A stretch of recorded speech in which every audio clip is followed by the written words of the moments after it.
moving as you and indeed Jan moved from a fund of fund to a direct, is there anything else that you were trying to achieve? And indeed, you may not have been trying to achieve some of those, but I think some of those resonate.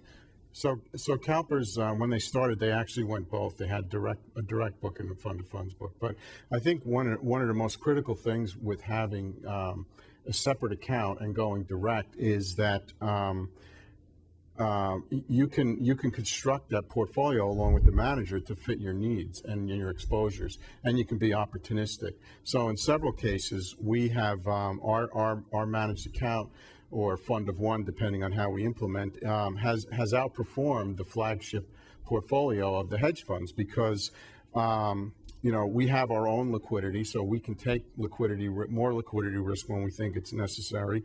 Or when the opportunity arises, we can be more concentrated, and obviously we can be more opportunistic. So when an outsized trade comes by that a manager really feels strongly about, they come to us as a partner, and if we like it, we tell them to increase the allocation. And then as the trade unwinds, we bring it back down. So it's really truly partnering with the manager.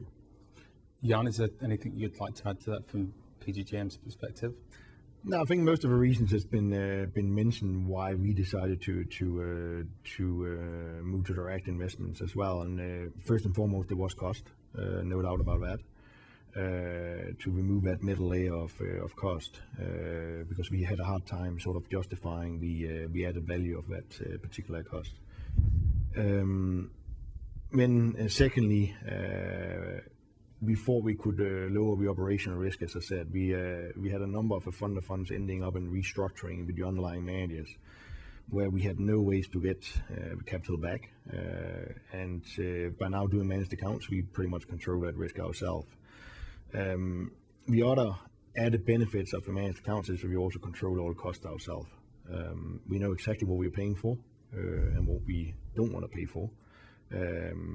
So we do not participate in the fund's expense ratio since we run the funds ourselves as managed accounts, and therefore control every cost that goes into it.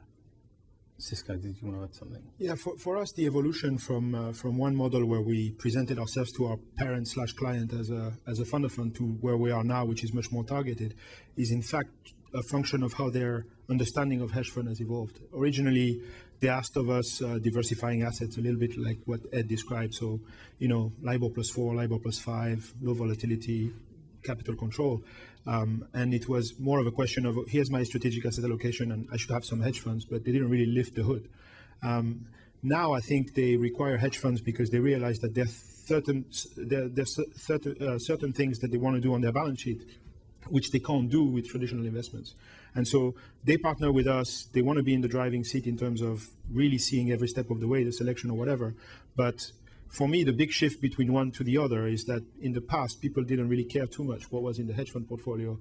They just thought it was a very nice, diversifying, profitable asset. And with performance being more challenging, there was a very long vacuum period after 2008. Now I'm seeing some interest specifically for themes, alternative credit being one of them, where people think, I'm sitting on a huge pile of long-only credit, spreads are tight, rates are low. I'm going to need some hedge funds to help me through that. And this is new for us.